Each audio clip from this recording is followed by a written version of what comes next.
Welcome to The Watching Dead, the officially unofficial podcast for The Walking Dead on AMC. I'm Jim. I'm Aaron. And today we're talking about Season 6, Episode 7, titled Heads Up. We just got done watching it. This is the one where they finally came back to Glenn, and we finally got a little bit of info on his fate. What'd you think? I would say it's closure, except for it's more like openature. Yeah, opening the fresh wound, reopening it. What do we say? What do we say that we didn't say before? Like we knew this was going to happen for like 4 weeks. Everyone knew. It's not like we were prognosticating the future here. It was just like fucking. It was obvious, and it happened exactly like everyone had predicted. I wonder what had happened if they'd have just literally acted and went all out, like had him in memoriam on the Talking Dead, and just literally pulled the rug rather than doing all the equivocating and doing the press release, and I don't know. Yeah, I don't think there was any good way to redeem this after the way that they set it up. I thought it was a cheat because when they showed the angle of how him and Nicholas was, and then the angle of the bodies and everything when he wriggled under the dumpster, it was different. I thought that they missed a golden opportunity to have an echo back to the pilot with, Rick could have come in there and been like, hey, dumbass, you got yourself in a real situation. Yeah. Which they'd already kind of done in that episode. Whatever. Mm-hmm. I'm glad Enid. Sorry, yeah. Enid. I'm glad Enid is back because I kind of enjoy her character and the possibilities she has with Carl. Yeah, it seems like she's, struggling with some issues. Sure. This JSS thing is... I feel like she's executing on the plan, the JSS plan, but that is manifesting itself in ways that I would not really feel are JSSing. So that's the one thing I think is interesting, that all these different solo survivors, like Morgan and Enid, and how they are maladapted and well-adjusted to survive in this world. And those different things that are like, again, it's not what I would do, but they were shaped by the forces that shaped them. They're shaped by the forces that shaped them into the shape that they're in. As we are, yeah. And I think that's kind of interesting. Yeah, I mean, so we haven't seen much of Enid, and I think the stuff we've seen has been fairly decent. Yeah. But kind of out of context for the most part. I still don't feel like I have a great handle on Enid as a character. Yeah. Just like, why is she... Look, I get it. Her parents died. Uh-huh. But kind of everybody has had someone close to them die in this scenario. She's also like 16. She is, and she was on the run by herself, and that takes a toll. Like, I'm trying to think of what would happen to Carl if, like, prison-era Carl, everyone in his group had died, and he'd been forced to wander alone for a year or more. Yeah. I bet he would be pretty feral, too. Maybe so. She's just kind of checking out of this society. So I don't know. It's nice to see a little bit more of her. She seems like a character I can get with. There's a lot of other stuff in this, like Spencer crossing this road. Spencer trying to Batman. Is he trying to steal some crackers to make up for what he took from the... Is he finally feeling bad about his pantry raid? Well, he is trying to set things right, for sure. So, yeah. He's feeling bad about not protecting the town like he should. What about Ron? I don't really know. What about Ron and the Carl, Rick? I love the way Carl is treating this. Like, he's actually seems like he's enjoying lording it over and giving this guy advice in a format where he has to take it. And it can't end well. I mean, the stuff that we saw from Ron this episode, stealing bullets, walking up behind Carl with a gun. Yeah. Something's going to go down there. It's not good. None of it is good, and none of it is what Carl expects, I guess, from him. Like, does Carl not think that he's got this in him to come after him? That's a good question. Maybe he thinks that he has the absolute upper hand on this guy. Yeah, because he is rubbing it in the whole episode. It doesn't seem as a threat. It's like, I've already grabbed your face and shoved you down. You can't scare me. Stole your girl. Yeah. There's nothing you have that I'm not better at. Yeah, like, yeah. Except maybe stealing your dad. like, is that what he's going to do now? My dad didn't just beat up your dad. He executed your father. Like, every way I can one up you, I have done it so far. Yeah. So that's interesting. Yeah, I'm curious to see where that goes exactly, but it can't be anywhere good, I'm sure. What about Morgan and his wolf experiment? Now Carol's found his out wolf about it. rescue. Carol's gonna outfit that he's put the going. kibosh on it, right? Like, she can't let this continue. I don't. The way it seemed to sting her when Sam said, "If you kill people, you become a monster too." Right? That's how it worked with my daddy, and I kind of think that maybe she's ready to take a hard swing back to Pansyville. The cookie plan's backfiring on her. Yeah, she seems like she feels genuine remorse that maybe she's been too Rambo. But why would she? Why would she after this attack by the wolves and like I where know, she's right? needed to be ruthless That's and that kind saved of- the town? Sure. She single-handedly saved this fucking town. Sure, no, I think that would feel like that she would be riding high on a wave of self-righteousness. I Yeah. would think. So I hope next episode she lays down the law and Morgan is just like, look, you can't do this. And I'm going in here, I'm going to kill this guy and we're going to be done with it. Yeah, yeah. Because that's the only real thing that Carol should be doing here. But I don't know. They kind of cliffhangered that as well. The other thing to talk about is Michonne's reaction to the Barley equals intellect plan. Yeah, what's going on with Deanna? She seems to be back to a normal human being. Not even But- normal. Like she's almost reset back to her extreme optimism, not listening to what people are Yeah. saying. Like Rick said some genuine and Rick has gone back to kind of vintage crazy Rick. Why are you trying to save people? What the hell? Yeah, I don't know. It's interesting because I don't think Tara did anything wrong there. Like, I don't even know how he's talking about, like, you could have been killed and all this stuff. I don't know. How could she have been killed? Well, the Did only thing I miss can think of is that they were really concerned. Like, and there's, this is the way the instant take sometimes chaps my ass, but there's a lot of talk in the beginning about how you don't want to shoot guns in regarding Ron's request to get some training because we shoot guns too close to the wall, they'll all group up in one spot. And then we'll have Okay. a problem. And then that gunfire went onto the weakened section of the wall that was right there by that tower. Yeah. It seemed like they were hinting that the zombies pushing against the tower is what actually caused it to collapse. Really? Because they kept on showing shots of the zombies groaning and the tower starting to slowly, shift into that direction. So I guess Rick is saying that all this commotion and, whatever might have done what so. exactly happened. Okay. Now, I gotta say, I don't know that I buy that tower collapses on Reg's walls of cold rolled and it folds over like a sheet of aluminum foil. All right. Well, Because it don't know. withstood a speeding semi. And, that was like a right angle force. This is like, that wall is like a razor blade. When it falls against it, it's like it just kind of leaned over, right? I'm not a physicist. I don't know. I'm not a structural engineer. we were wrong about the supports, so Yeah, I we don't, were. I don't know that we can say anything official about this We wall. were, but it felt like that was like made of masonry. But that's like, stick construction. Like I just don't know how much force it can bring to bear against the cold rolled. I don't know. But regardless, we're heading into the mid-season finale next week. The walls are fucked. Yep. Alexander is going to have a posse of zombies rolling 20 deep I'm excited.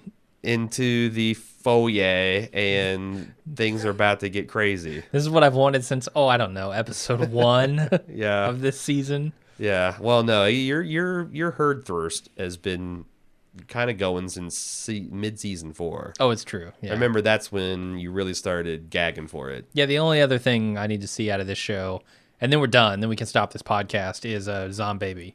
Zombaby? Yeah, Okay. Zombaby and the herd coming through the walls, and we're good. All right.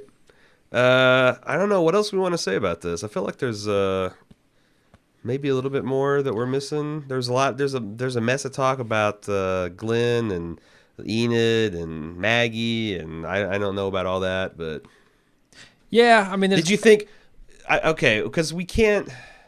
We have to set a time. We should get like literally a kitchen timer and set it like 5 minutes. Put it on the table for a podcast Tuesday. This is how long we can bitch about the situation in Glenn.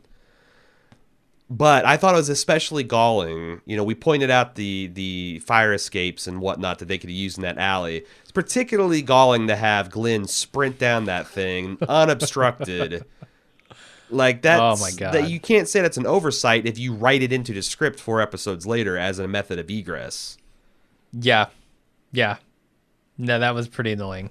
There's so many things wrong with that scene. But we can't bitch about it. It turns out that people have a particular appetite for that, and they've hit all you can eat buffet levels like sometime in the middle of last episode apparently. So the other thing I guess I'm curious about is what Michonne thought of the plans that Deanna drew up. Like she looks at them, and I think like that shot is just her kind of taking them in. I don't think she has any real reaction. What was to Michonne it. before the apocalypse?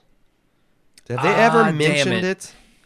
I think so. I mean, we saw her life, but she could have been a housewife. She could have been a high-powered attorney. She could have been, because she was in an upscale kitchen, dressed like really killer, and all of the two guys there were also dressed really nicely and sharp.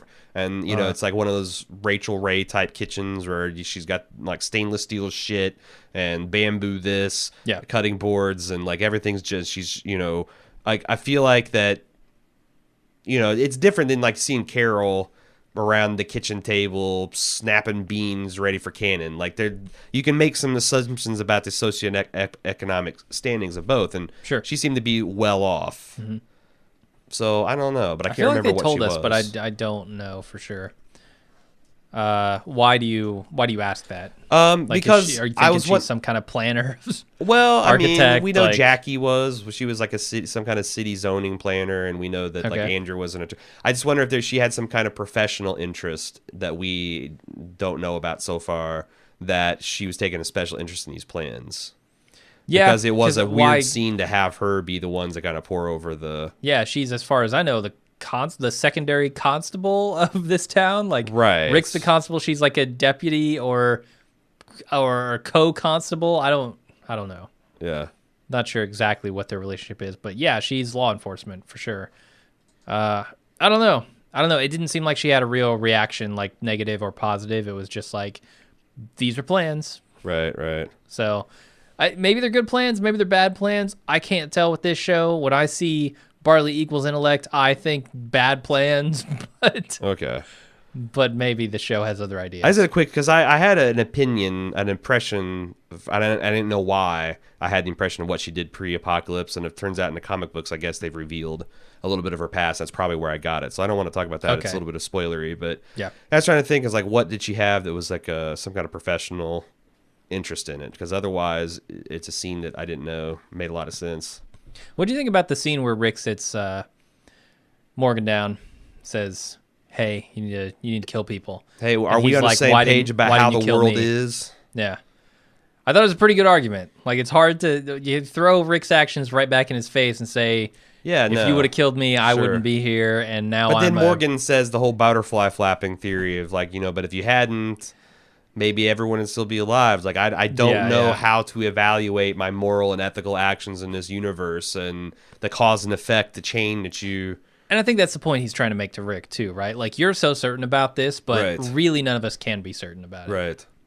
So, I don't know. I mean, I see guys like the Wolves, and I'm like, yeah, kill him. But he's essentially making the Gandalf argument, There are many living that deserve death, and there are many dead that deserve life. Can you give it to them, Frodo? Like, okay, wizard man. Like that. What is that? Should I just do nothing? I should sit on my hands. Yeah. This entire series, you should allow yourself to be eaten by zombies. I'm pretty sure Frodo got to do some snicker snacking with his Vorpal blade, but. So I don't even know how much that advice. It's a whole War of the Ring, and war a lot of people died. Sure. I don't know. Like that's. It feels like the kind of conversation you would have about what you should do in a modern situation. Like this happened, should we go to war? Or that happened, should we institute the death penalty? When people are being set on fire and hacked to pieces, I don't know how you can stop and make that distinction. Yeah, it's a philosophical argument versus the reality of the situation. Yeah. No, but it's like, it's like, yeah, you're right, but I feel like safe and sorry is the way to go in this world. Yeah, it's like, yeah, you're right, but what actions does that lead to? You're right, but the thing is, like, Rick, yeah, you can kind of put his actions, throw it to his face, but, like, if Rick had found Morgan in a vacuum, he would have absolutely killed him. The reason he didn't is because he knew the man that Morgan used to be, and It's that true. pity and kind of like, you were that man once, you can be it again, stayed his hand. If you're just dealing with a random raving lunatic, I don't know that you can take that chance. Sure. Like Rick Sure. says, I don't take chances in this world anymore. That's one thing I've learned, which seems healthy. It's like, yeah, maybe you're putting in some other sinister plan that you can't see in emotion, but I don't know that you can really risk that, because 99 times out of 100, letting a crazy person have a gun and letting them go is going to blow up in your face. Yeah, and I mean, Rick saw that in the prison, right? I mean, when he met the new people that they found in the prison, Yeah. one of them was looking to just kill him. Yeah. And So- he's like, all right, I got to kill you now. It's just how it goes. So I don't know. There'll be a lot more to talk about in the full podcast, I'm sure. We stayed to, so what do you think of Stephen Young's comment to the fan? Because we were, with all the mishandling and the weird stuff they did with the handling of Glenn's fake death, we wanted to see, like, was this going to be like, I'm sorry for, making you feel like I was dead, or hope I didn't give you guys a heart attack or anything? It was basically like, Walking Dead fans are the best fans in the world. Pander. It's spin. Glad that Yeah. I'm back and I can share my story with you some more. And It's complete bullshit, because nobody was like, yeah, that's the best Glenn moment ever. No, not a single person I saw actually liked that moment. And it's just dishonest. I mean, It's it's just gonna be AMC weird like because- saying, please get in here and help us manage this thing, and spin it like we're somehow not fucking it up. And then the other thing is, like, I just don't know what they're going to do if Glenn dies in the future. Like, Well, I mean, they could show him die, for one. but what I'm saying is, there is a large part of the audience that already spent their grief. Yeah. I mean, the biggest fuck you they could have done is, he wriggles under a dumpster and then just ends up getting bit and dies anyway. Of course, yeah. But, like, other than that, faking the death, and then, either he has now got permanent character shields and cannot die, or if he does finally die, I just, it's the boy who cried wolf. It's the Glenn who cried death. Yeah, and I don't want to get in and predict too early. I'm just, Okay. we'll let Fair them see enough. what they do and where they take it from here. But I Are we think glad it was Glenn just is alive? a clusterfuck the Just, entire time. are we glad Glenn is alive? Yeah, I like Glenn. Like, on balance, I think going out like that would have been the only reason that would have made it a good artistic choice, is if to make a statement about this world and how Yes. pointless it is. They could have made his death really valuable in that sense. Yeah. In how pointless it was, but this they way didn't, is and the so- worst of all worlds. And yeah. it's also kind of muddied, really, kind of the whole Nicholas and Aiden arc that he went on. Like, is this going to change his worldview? It seems like Glenn is still the same sunshine Pollyanna guy he's been through 99.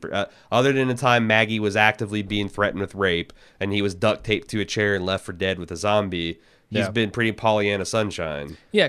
And I feel like this should change him in some way. Like, I did this But his action, situation didn't change, I right? rolled this dice, and it almost cost me,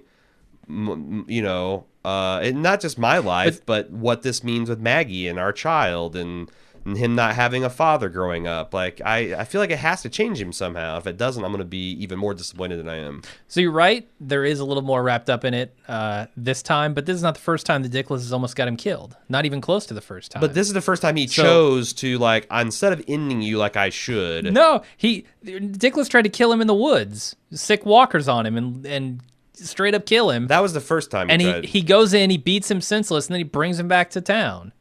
Like, Yeah, that this was is the the exact time. same thing. Like, I'm gonna bring him back instead of killing him when he tried to kill me. But giving a speech to And now Maggie this is gonna about, cost I me. want to give these people chance and they need to learn and they don't know how to learn and are scared and threatened. Like, I feel like he should be a little bit more hardline about bullshit in Alexandria from here on out. Or else, what did we learn, if anything? But what did it actually cost him? Right? Is in the end, like, You don't think that's he you don't almost think got that's- killed, but he didn't. You don't think that's a moment of clarity? How many times has Glenn almost been killed? That's- He got lowered in a well by his friends. Well, for that's the God's funny sake. thing about Maggie talking about these risks he takes and all that stuff. You were part of the people lowering him into a well Yeah. to deal with a bullshit waterlogged zombie in season 2. Almost got him killed for no good reason. Like, that's Mm-hmm. one of the all-time, like, mind-blown moments. So don't be coming Yeah. at high and mighty. I know your I gotta history. say, season 6 Glenn does not fucking get lowered in a well. He Yeah, calls he'd have bullshit on it, been- and he says, "I'm out." He'd been, I will dig another fucking well before I get anywhere near. Yeah, he's really changed a lot. He's come He's around. he's not the pushover he used to be. For Exactly. Sure. Yeah. So Even that's with good. Rick, he's the one. Like even Daryl doesn't stand up to Rick like Glenn does. Yeah. I think you're right. Daryl says, "I don't like it, but I'll still back your play." Glenn's like, Mm-hmm. "Hell no! I am a family. I have my own fucking family now. Thank you very much." Yeah. All right, I think that's it. All we got for this episode. No podcast. No, that's not true. We're gonna have a podcast this Tuesday where we'll have full coverage. Go to email watchingdead@baldmove.com or forums.baldmove.com to give us a piece of your mind. Yeah. Also, it's going to be Thanksgiving this weekend. It's going to be Black Friday. You can go out and get crushed to death at Walmart for a shitty LCD TV. That's a guarantee. The Walmart guarantee. Or you could shop online on Amazon. Amazon.baldmove.com. If you use that link instead of just going to Amazon, it actually helps support Bald Move because we get a cut of that little action. It's true. And again, I eat my own dog food. I'm a big believer in taking the stress out of Christmas shopping. Doing most of it on Amazon. It's easy. You can do it in your underwear. You can do it on your couch. Sure. You can do it while you're listening to Stephen Young apologize to putting you through this experience. You can't do that any other. Like he's not going to be at your Walmart. He's not going to be at Target. I might actually catch Talking Dead tonight. I'm Considering pretty curious Into the about it, too. Badlands is on while we're doing this, and Yep. now we can watch it. kind of curious about seeing how, because it's at I everyone. want to see Gimple sweat. all the people accountable. Yeah. Always accountable. They're all here. Gimple. And do you think that? What are the odds that Hardwick is going to actually put a tough question like? I'm not like I think I don't think he'll press the issue. a soft pitch version of a hardball question is. Yeah. There's a lot of mixed reaction to this from the fans. Do you have any comment about the controversy? Like And that's then the moving slowest on. pitch, and then no follow up or anything. Uh-huh. Let him say that the Walking Dead fans, the best fans in the universe. You know, and they're we're passionate grateful about for all the Glenn, and that- support. That made us feel good that they're so passionate about. Yeah. They don't surf Reddit apparently. Do you think that they'll even have that extent of like just acknowledge that? I There think was so. Any, I think really? that's exactly what they'll do. Yeah. Okay. I feel like I that's can see that's him the throwing bare that minimum question they out. have to do, or else I don't even know why you have those two guys on the show. Yeah. I'm with you. All right.